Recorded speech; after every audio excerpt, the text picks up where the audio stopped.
बिस्मिल्लाहिर्रहमानिर्रहीम, अस्सलाम वालेकुम। नाविद डॉक्टर शाहिद मसूद के साथ मैं हूँ सुमेरा सलीम। नाज़रीन, मुस्लिम लीग नून के कायद नवाज शरीफ साहब और मुस्लिम लीग काफ के सरबराह चौधरी शुजात हुसैन साहब की मुलाकात हुई है। कौमी असम्बली की 2 और पंजाब असम्बली की 3 नशिस्तों पर एडजस्टमेंट पर इत्तेफाक भी हुआ है। निगरान वज़ीर आज़म अनवारुल हक काखर साहब ने कहा है कि इंतखाबात 8 फरवरी को ही होंगे और शफाफ होंगे। फिलहाल पीटीआई और सरबराह पीटीआई पर इंतखाबात लड़ने पर कोई कदगन नहीं है। तौहीन इलेक्शन कमीशन केस में इलेक्शन कमीशन ने बानी पीटीआई का ट्रायल जेल में करने का फैसला कर लिया है। केस की समाअत 13 दिसंबर को अडियाला जेल में होगी। इसके अलावा भी दीगर मौज़ूआत पर आज हम गुफ्तगू करेंगे। स्टूडियो में हमारे साथ मौजूद हैं डॉक्टर शाहिद मसूद। अस्सलाम वालेकुम डॉक्टर साहब। वालेकुम जी, आपको डॉक्टर साहब, सीट एडजस्टमेंट के हवाले से मुलाकातों का सिलसिला जारी है। आज भी मुस्लिम लीग नून के कायद नवाज शरीफ साहब की मुस्लिम लीग काफ के सरबराह चौधरी शुजात हुसैन साहब से मुलाकात हुई है। 15 साल बाद की मुलाकात हुई है, क्या कहेंगे? तकरीबन 15 साल बाद ही हुई है। इससे पहले मेरा ख्याल है जब जरदारी साहब के दौर में शायद ये मुलाकात हुई थी, क्योंकि उस वक्त जो है वो परवेज़ इलाही साहब, मेरा ख्याल है जब ये डिप्टी प्राइम मिनिस्टर के तौर पे परवेज़ इलाही साहब थे तो उस दौरान यकीनन मुलाकात हुई होगी। मैं 15 साल पहले का मुझे वाक़ई याद नहीं है कब हुई थी, लेकिन आप ये ज़हन में रखें कि आज से ठीक 2 माह के बाद आज रात को इंतखाबी मुहिम ख़त्म हो जाएगी। इलेक्शन कैंपेन जो है वो ख़त्म हो जाएगी 6 तारीख की रात को। 7 को जो है वो एक दिन होगा दरमियान में, और 8 तारीख को मुल्क में आम इंतखाबात हैं 4 सूबाई असम्बलियों के और कौमी असम्बली के। और उसके बाद जो है वो ज़ाहिर है कि फ़ौरी तौर पे फिर अगले दिन जो अक्सरियती पार्टी होगी उसको कहा जाएगा कि आप अपनी अक्सरियत ज़ाहिर करें। तो ये 2 माह है दरमियान में जी। तो और ये सुप्रीम कोर्ट अब किस तरह से आगे मामला जा रहे हैं, इंतखाबी मुहिम कैसे चल रही है, अदालतों में फ़ैसले कैसे हो रहे हैं, सबबंदी कैसे हो रही है, गर्म जोशी बहुत ज़्यादा यकीनन हमें नज़र आ रही है जी। ये नज़र आएगी आने वाले दिनों में।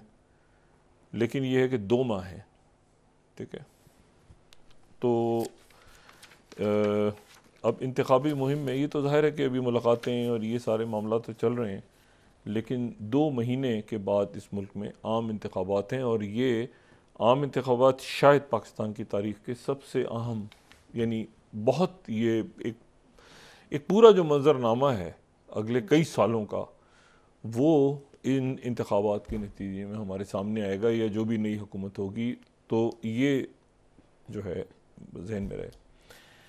दूसरी जो बात है वो ये है कि जो मैं ये बार बार बात दोहरा रहा हूँ कि ख़ित्ते के हालात जो हैं वो बहुत तेज़ी के साथ तब्दील हो रहे हैं, और इतनी तेज़ी के साथ वाक़यात हो रहे हैं कि मतलब संभलने का मौका भी नहीं मिलता कि घंटा, 2 घंटे, 3 घंटे। कहते हैं ना, कभी कभी कुछ नहीं होता तो दिहाइयों तक कुछ नहीं होता, और अगर कभी होने पे आता है तो वो 2-3 सालों में या 1 हफ्ते में या चंद दिनों में सारा मंजरनामा बदल जाता है। कोई आज से 2 महीने पहले तसव्वुर कर सकता था कि जो है वो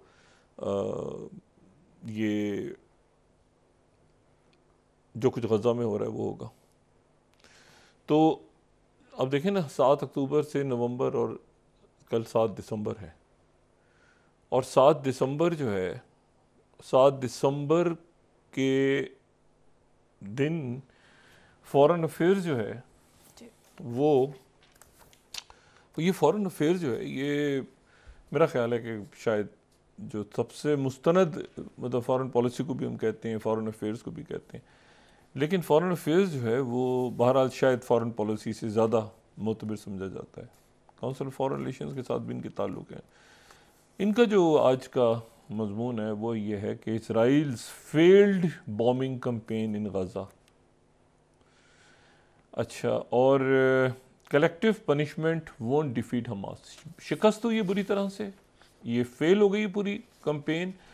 और फिर जो लिखा है वो बड़ा अहम है। वो कह रहे हैं कि जब से ये फ़ज़ाई हमले शुरू हुए हैं, तो मुल्कों ने दुश्मनों पे बमबारी शुरू करके और जो है ना सिविलियंस का वहाँ पे उनका मोरल ख़त्म करने की कोशिश की है, और ताकि वो बिल्कुल टूट जाएं। और फिर थ्योरीज जब चलती आगे तो फिर पॉपुलेशन अपने हुकूमतों के ख़िलाफ़ खड़ी हो जाती है कि बमबारी बंद कराओ, या वो बगावत कर देती है। ये बड़ी इंपॉर्टेंट, ये जो स्ट्रेटजी है ये दूसरी जंग अजीम में हमारे सामने आई। हिस्ट्री को याद है कि जब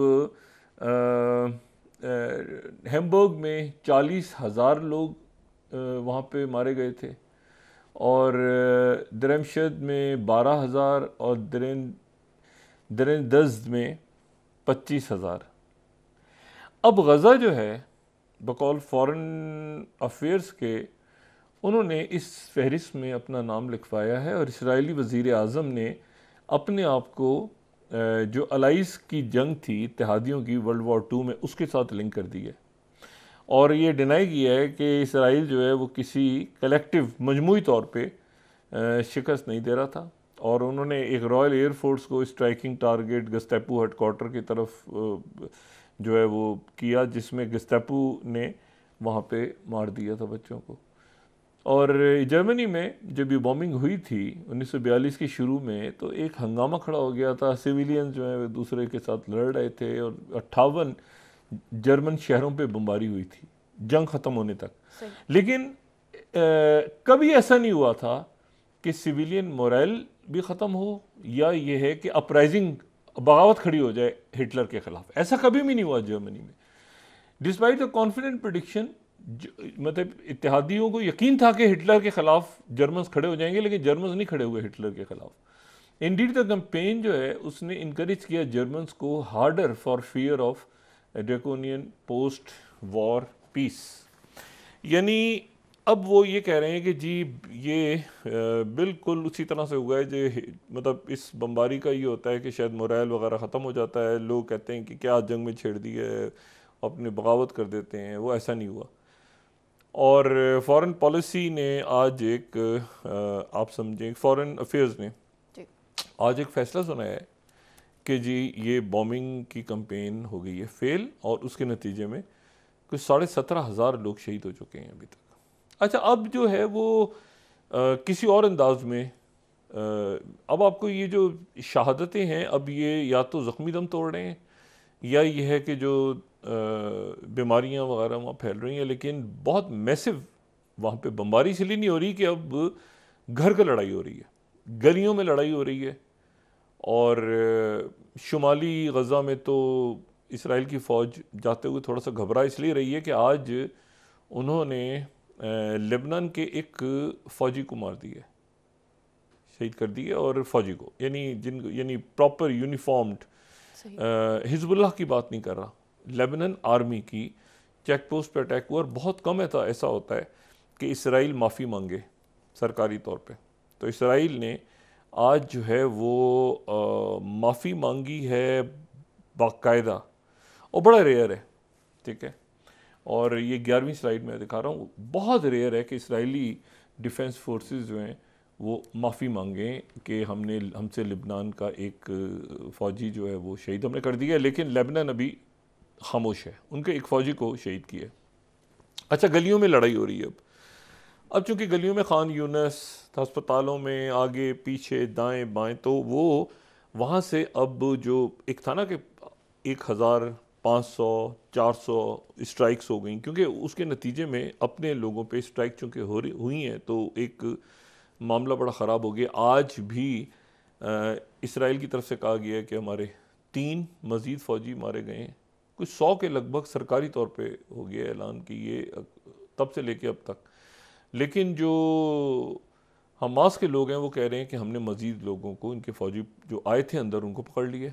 और अब बहरहाल अब चूँकि ज़ाहिर है जंग है, तो उसमें दोनों तरफ से मुख्तलिफ़ बातें की जा रही हैं, तो ये जो है ये अब कह नहीं सकते। लेकिन बहरहाल ये कि हमास 2 महीने से लड़ रही है, 2 महीने से, और हमास ने एक यरगमाली नहीं छुड़ा सका इसराइल, मुकम्मल बमबारी के बाद और फिर ज़मीनी ऑपरेशन के बाद एक यरगमाली को नहीं छुड़ाया जा सका।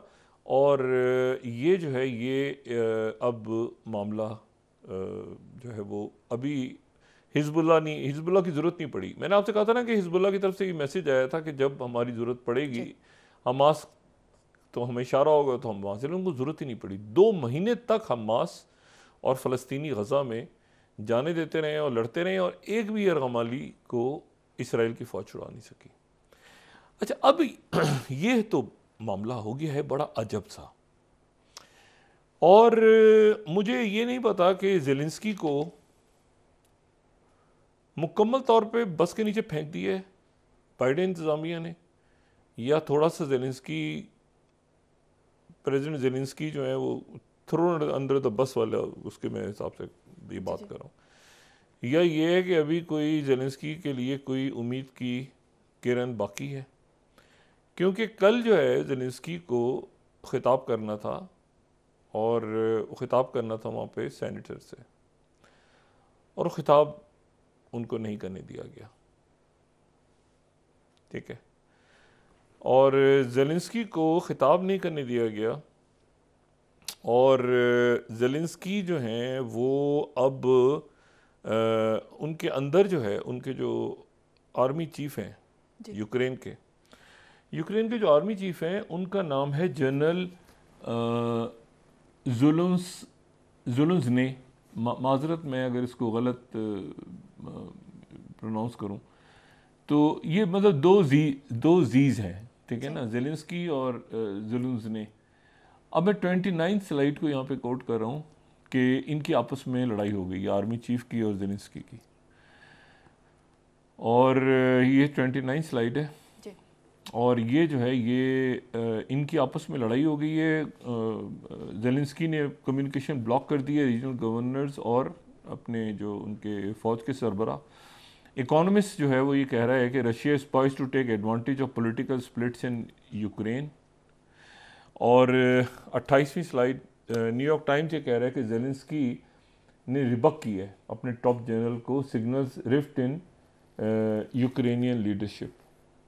ठीक है, और जो Carnegie endowment for international peace है, उसने एक बड़ी डिटेल रिपोर्ट आज बताई है कि are president, Ukraine president and chief commander really at war. अच्छा, इन्होंने ये वाशिंगटन पोस्ट के मुताबिक ये कहा है कि स्टेलमेट हो गई ये जंग, यानी हम कोई फतह नहीं हासिल कर सके। अच्छा, और काउंसिल ऑन फॉरेन रिलेशन जो है, उन्होंने ये बताया है कि जी कितना ख़र्चा अभी तक यूक्रेन जंग पे हो चुका है। तो उन्होंने ये पूरे चार्ट्स जो हैं, अगर ये हम देखें तो 47 कंट्रीज़ ने, मतलब पहली बात तो ये है कि ये कहते हैं कि जी उनकी पूरी रिपोर्ट है ये, और ये रिपोर्ट बड़ी कुछ दिन पहले की रिपोर्ट है। वो कहते हैं कि जी 76.8 बिलियन अभी तक हमने यूक्रेन को दिए हैं, 76.8 बिलियन। अच्छा, और अभी तक जो है वो यूक्रेन ने सबसे ज़्यादा मदद ली है।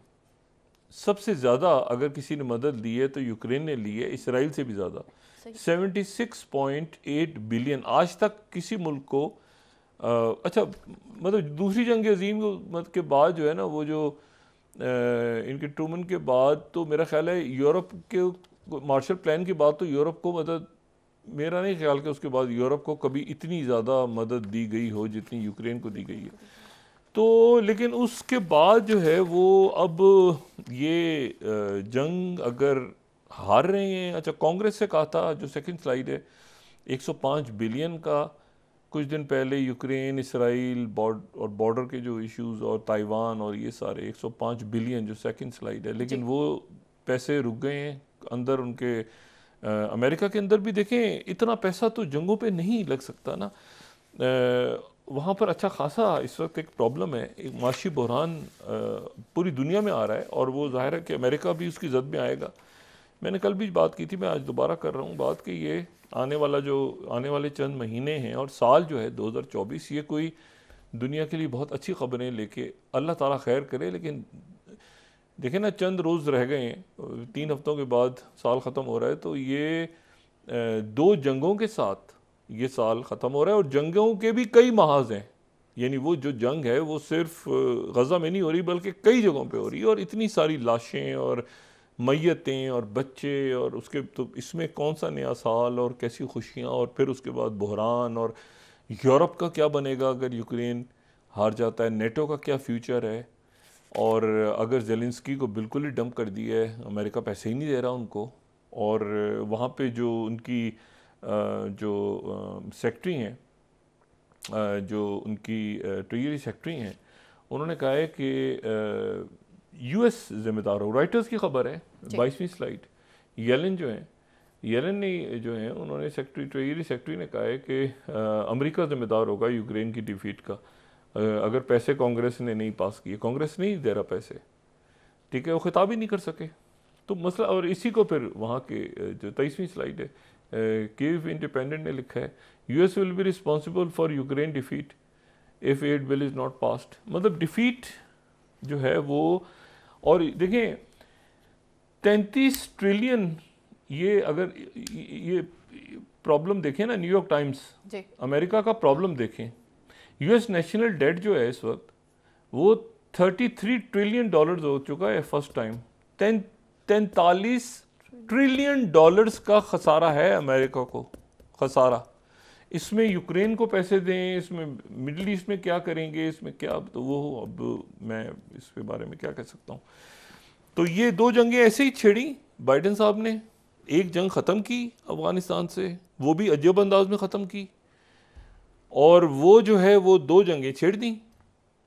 और ये जंगें इस तरह से, जंगें जो हैं वो यूक्रेन तो बिल्कुल ही बग़ैर वजह के, और ये जो हुआ ये मिडिल ईस्ट का ये गज़ा वाला, शुरू में ही नेतन्याहू को रोक देते और ये पीस टॉक्स वगैरह चलती हैं आगे और जो भी मामला हैं। लेकिन ये है कि ये 2 महीने में इतनी शहादत है और अब क्या करना है, अब इसराइल को नहीं समझ आ रहा ना किसी मुल्क को। 2 महीने सुबह शाम बमबारी, हस्पताल तबाह, इमारतें तबाह, बच्चे, बूढ़े, ख़वातीन, लाशें, मैयतें, और यरगमाली नहीं छुड़ा सके एक भी। और अब बॉम्बिंग नहीं हो रही, अब तो घर घर लड़ाई हो रही है, गलियों में लड़ाइयाँ हो रही हैं, अर्बन वॉरफेयर से कहते हैं, गोरीला जंग। और उसमें मैंने आपसे कहा ना कि अब देखते हैं कि उसके, क्योंकि ये ज़्यादा अरसे कंटिन्यू नहीं रह सकती ना। खान यूनुस में भी दाखिल हो गए, उधर भी दाखिल हो गए, वो कह रहे हैं कि हम इनके फौजी और पकड़ रहे हैं। लेकिन ये है कि इनको ये इतनी देर तक, इतनी थोड़ी सी तो जगह है गज़ा, तो वहाँ पर अगर ज़मीनी फ़ौज पूरी इसराइल की दाखिल हो गई है तो फिर उसको कोई लिमिट तो होगी ना। पहले शुमाल से आप जनूब में आए, फिर जनूब से शुमाल में जाएं, फिर शुमाल से जनूब में, तो वो यरगमाली कहाँ है। तो वो जो है वो कुछ लोग ये कह रहे हैं कि यरगमालियों को वहाँ ही नहीं अब, और वो या पता नहीं कहाँ गए हैं, या कहीं तो होना चाहिए ना यरगमालियों को, वो हमास जो लेकर आ रहा था यरगमाली। अच्छा, तो दूसरी तरफ आज जो है वो जो प्रेसिडेंट पुतिन जो है वो मुत्तहिदा अरब अमारात, अच्छा मुत्तहिदा अरब अमारात, तो वहाँ पर उनका बड़ा ज़बरदस्त इस्तकबाल हुआ। रशियन जो तैयारे हैं, जंगी तैयारे, उनके घेरे में, यानी उन्होंने घेरा डाला हुआ था प्रेसिडेंट पुतिन का जो अपना प्लेन है, और व्लाद फोर्स 1 जिसे कहते हैं, और प्रेसिडेंट पुतिन जिस जहाज़ में सफ़र करते हैं वो जहाज़ भी कमाल है। मतलब अमेरिका का जो एयरफोर्स 1 है जी, उस एयरफोर्स से कम नहीं है उसके। अगर आप उसको जहाज़ को अंदर से देखें, उसके मनाजिर या उसकी तस्वीर देखें, तो वो कम नहीं है। और उसके ऊपर भी सारा जो डिफेंस सिस्टम है और बाकी तमाम जो सहूलियात, और एक तरह से ऑफिस है, फ्लाइंग ऑफिस है प्रेसिडेंट पुतिन का। तो बहरहाल मुत्तहिदा अरब अमारात पहुँचे, और अब रात में किसी वक्त ग़ालिबन वो सऊदी अरब, और सऊदी अरब से फिर उसके बाद वापसी, और फिर उसके बाद जो है वो वापसी, और वापसी के बाद जो है वो कल सुबह जो है वो वहाँ पे पहुँचेंगे सदर इब्राहिम रईसी, ठीक है जी। ईरान के सदर इब्राहिम रईसी जो हैं वो वहाँ पे पहुँचेंगे, और सदर इब्राहिम रईसी जो हैं वो, ये उनका दौरा इसलिए बहुत अहम है कि आप ये देखें कि सऊदी अरेबिया यानी सिर्फ 3 दिन देख लें ना पिछले, तुर्क सदर अर्दोगन जो हैं वो कतर, और कतर में जीसीसी के जो इजलास है उसमें उनकी शिरकत, इंतहाई अहम मुआहदे हुए हैं सऊदी अरेबिया और कतर के दरमियान। सऊदी अरेबिया और कतर के दरमियान स्ट्रेटजिक पार्टनरशिप तय पा गई है। स्ट्रेटजिक पार्टनरशिप यानी अब ये सिर्फ माशी इनके दरमियान ताल्लुकात नहीं, एक तो वीज़ा हो गया ना पूरा जीसीसी ममालिक का कॉमन वीज़ा हो गया, लेकिन दूसरा ये है कि स्ट्रेटजिक ताल्लुकात इनके दरमियान और जो एग्रीमेंट्स हैं वो दिफा के हवाले से और कई हवालों से, और उसमें अगर आप डिटेल्स देखें इनके मीडिया की तो उसमें स्ट्रेटजिक पार्टनरशिप जो 31वीं स्लाइड है, deepen and expand economic and security ties, बहुत गहरे ताल्लुक जो है अमीर कतर और जो सऊदी वली अहद की वहाँ पे मौजूदगी थी। अच्छा, अब इसमें जो तो आप देखें ना, तुर्क सदर का जीसीसी में जाना, वहाँ पे जीसीसी के ममालिक में शिरकत, उसके बाद तुर्क सदर वापस जब अंकारा जा रहे थे आज, तो उन्होंने रास्ते में जो बात की है, उन्होंने कहा है कि इसराइल को इसको बहैसियत मुल्क हम लेके जाएंगे वहाँ पे जो है वो जंगी जराइम की अदालत में, और दूसरी बात यह है कि एक शख्स को भी अगर यहाँ नुकसान पहुँचा, ठीक है, तो यहाँ पे फिर मतलब हम जिम्मेदार नहीं होंगे, उसके बाद क्या होगा। यहाँ यानी हमास के किसी एक लीडर को कहीं पर भी नुकसान पहुँचा, ये जितने मुल्कों का नाम लिया है। और उसके बाद आप ये देखें कि वो जो हैं वो उनका जाना जो है वो यानी पहले तुर्क सदर का यहाँ पे आमद, उसके बाद जो है वो कतर के में जीसीसी में शिरकत, उसके बाद प्रेसिडेंट पुतिन का जो है वो आना मुत्तहिदा अरब अमारात और सऊदी अरेबिया, और फिर कल सदर इब्राहिम रईसी का मॉस्को जाना। अच्छा, इस पूरे सिलसिले में 3-4 मामलात और हुए हैं।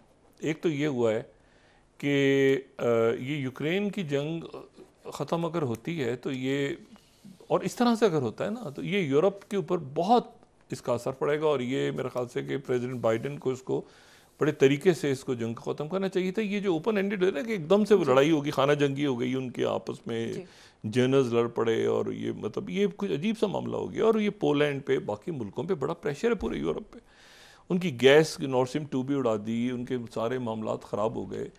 तो वो नेटो के जो मुल्क शामिल हुए उनका क्या बनेगा, क्या होगा, तो ये एक बड़ी इनसिक्योर सिचुएशन है। फिर उसके बाद ही हुआ है कि आज जो है वो फिर हमला हुआ है फिर इरबिल में, इराक़ में, और फिर हमला हुआ है अमेरिकन बेसिस पे, और फिर हमला हुआ है ऐन उल असद पे। ये वो जगह हैं जहाँ के बारे में सेक्रेटरी ब्लिंकन कह के गए थे इराक़ में कि यहाँ वो, फिर वहाँ पे अटैक्स हुए हैं।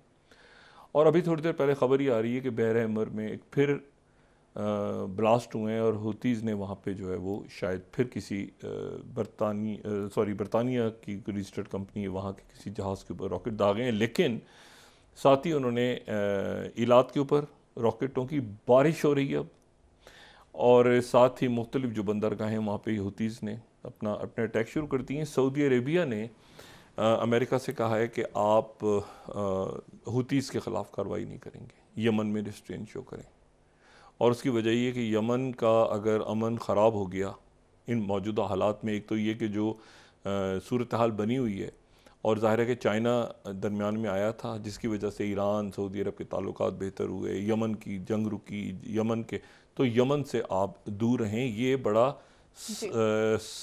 बिल्कुल स्ट्रेट मैसेज सऊदी अरेबिया की तरफ से अमेरिका को किया है। जी ठीक है, नाज़रीन वापस आते हैं एक छोटे से ब्रेक के बाद।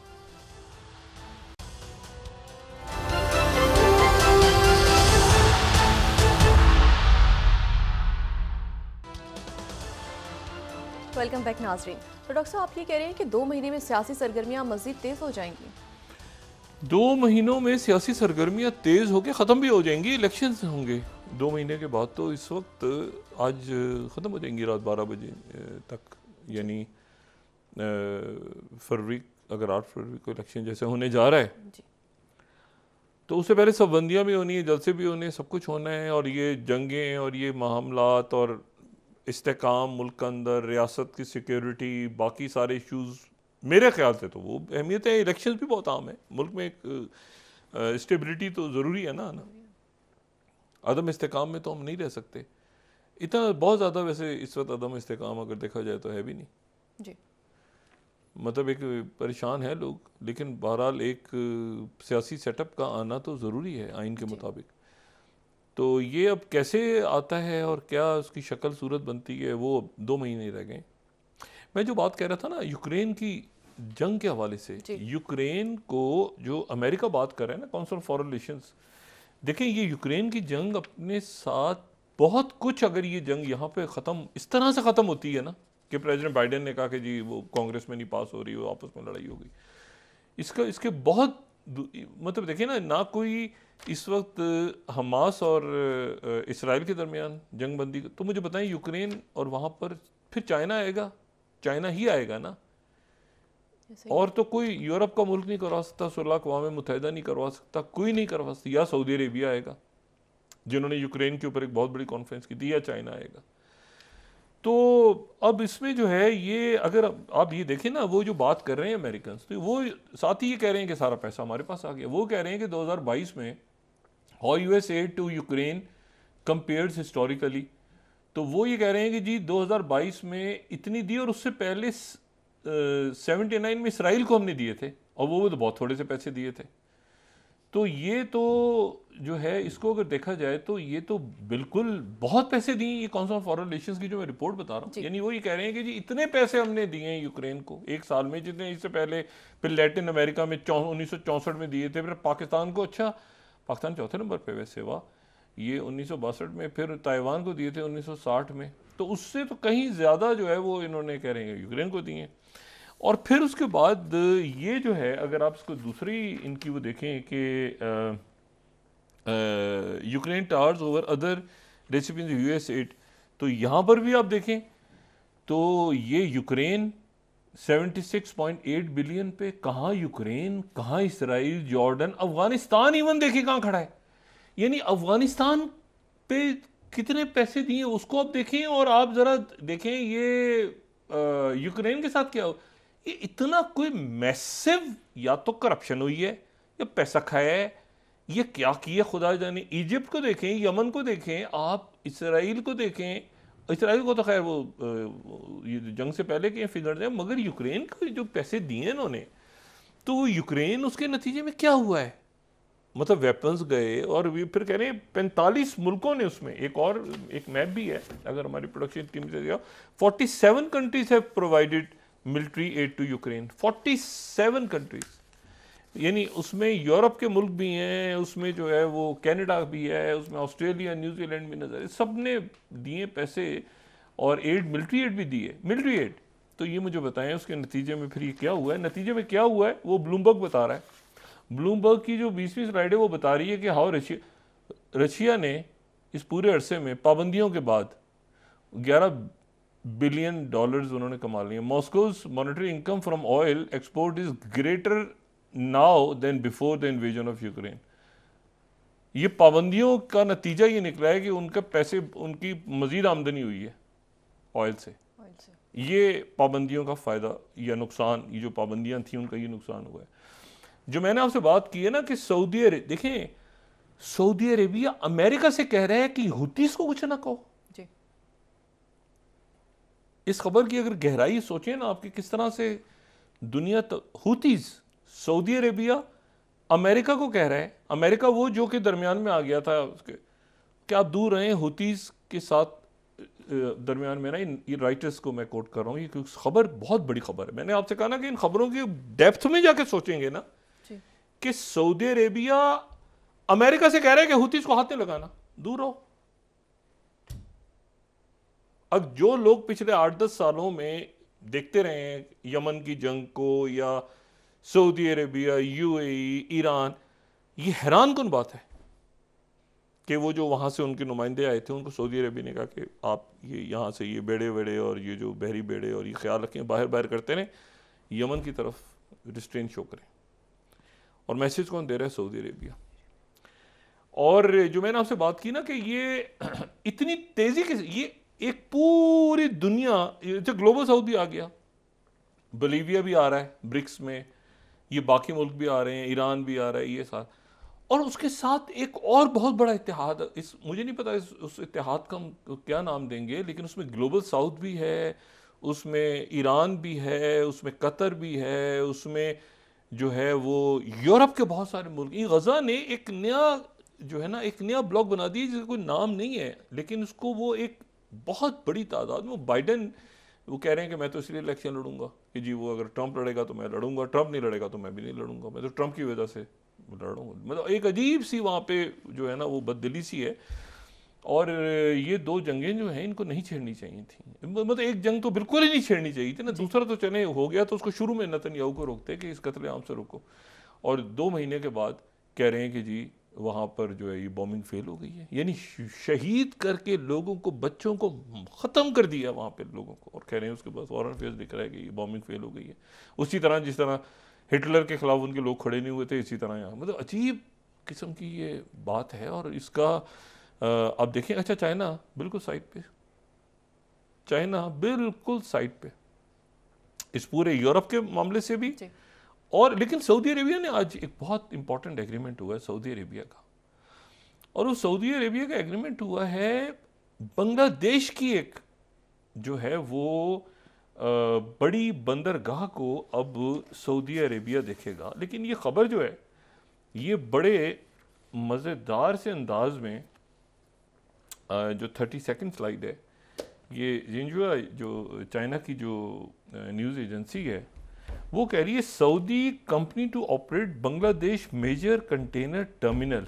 अच्छा, ये जो मेजर कंटेनर टर्मिनल है, ये मेजर कंटेनर टर्मिनल जो है ये ढाका से, वो फ़र्क इसका डिस्टेंस बता रहे हैं, फिर ये बता रहे हैं कि 3 वेसल्स यहाँ से गुजरेंगे, फिर ये बता रहे हैं कि बांग्लादेश की जो मुजीबुर रहमान टनल है उसको चाइना ने बनाया है, ठीक है। और दूसरी जो ये चिटागोंग वाली है इसको ले गया है सऊदी अरेबिया, और ये सऊदी अरेबिया वहाँ देखेगा। और अगर आप इस खबर को देखें तो आपको इसमें सऊदी अरेबिया और चाइना दोनों पास पास नज़र आ रहे हैं कहीं, ठीक है। ये रेड सी उनका जो RSGT, ये जो रेड सी गेटवे उनका टर्म है, सऊदी अरेबिया की गेटवे कंपनी ऑपरेटर्स, वो इसको लुक आफ्टर करेंगे, और साथ मलेशिया देखेगा, ठीक है जी। कौन सा मलेशिया? जो वो मलेशिया जिसके वज़ीर ख़ारजा अभी साथ चाइना गए थे, फिर रशिया गए थे, फिर वो साथ साथ गज़ा में वो साथ देखेंगे।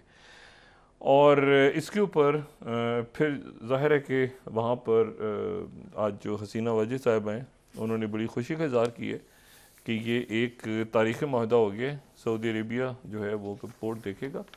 और ये अब इसको वहाँ पर ज़ाहिर है कि चाइना भी मौजूद है, वहाँ पर सऊदी अरेबिया भी चाइना के साथ ही वहाँ पर पहुँचा है।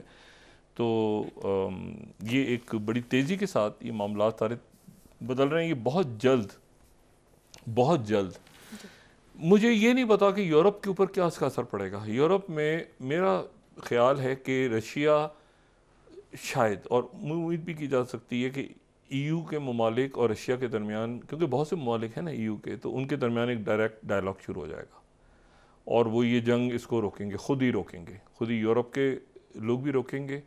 और इसको क्योंकि अमेरिका तो ये करके निकल गया साइड से, उनके अपने प्रॉब्लम्स बहुत ज़्यादा हैं, तो इसको ये फैलने नहीं देंगे, ठीक है। और इसको ये भी नहीं, रशिया को भी ऐसा नहीं कि वहाँ पे कत्लेआम शुरू हो जाए यूक्रेन के लोगों में, और मतलब ये इसका कोई रास्ता निकलेगा। चाइना है या ये सऊदी अरेबिया ने देखे ना 40 मुल्कों की समिट की थी अगस्त में, या कोई और मुल्क आएंगे और इनको ये ठंडा करेंगे, पीस की तरफ जाएंगे। लेकिन ये फ़लस्तीन का क्या होगा और गज़ा का क्या होगा, क्योंकि ये तो ज़मीनी बॉम्बिंग फेल हुई है 2 महीने तक जालिमाना, यानी दुनिया, यानी उन्होंने आंखें बंद करके मारते जाओ, कत्ल करते जाओ। कोई यहूदियों के खिलाफ कोई बात नहीं होनी चाहिए दुनिया में, करते जाओ, कत्ल करते, कोई बात नहीं करना। कहीं पर बात करोगे तो जो है वो बड़ी पाबंदियां लग जाएंगी।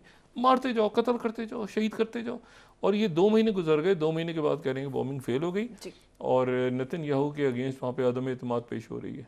लेकिन अदम एतमाद पेश होने से, नेतन्याहू की जाने से क्या होगा? वो जाने चली गई हैं, उनका क्या होगा? और पहले ही कितनी, देखिए यमन तबाह है, लेबनान को बनाना है, सीरिया को बनाना है, इराक को बनाना है, तामीर करना है, लिबिया खाना जंगी का, मतलब ये, और उसके बाद गज़ा, मतलब ये दुनिया को तबाह करके यहाँ से निकल जाते हैं और पीछे फिर, मतलब पीछे मलबे का ढेर बना दिया पूरी दुनिया को। तो मुझे अब ये नहीं पता कि ये एक तो जंग, जाहिर है कि इसराइल को तो मैं नहीं समझता कि किसी भी तरह से इसको वो जीती नहीं सब, कैसे आपने शहीद कर दिया लोगों को, बच्चों को मार दिए। लेकिन ये 2 दिन 3 दिन 4 दिन अगले इनमें क्या होता है, कैसा, और इतना सख्त मैसेज जाना तैयब उर्दगन का कि हमारी सरजमीन पे, वो तो तैयार बैठे हैं कि यहाँ से वहाँ से निकाल दें, वो सफारती ताल्लुकात वगैरह तो सफ़ीर को पहले भेज चुके हैं। लेकिन ये है कि ये मामला जो हैं ये अल्लाह करे कि अब भी यहाँ पे थमें और अल्लाह ताला अपना करम करे सारी दुनिया पे, और ख़ास तौर पे जो गज़ा में इस वक्त वहाँ पे जो मज़लूम लोग हैं, अल्लाह ताला उन पे अपना करम फरमाए।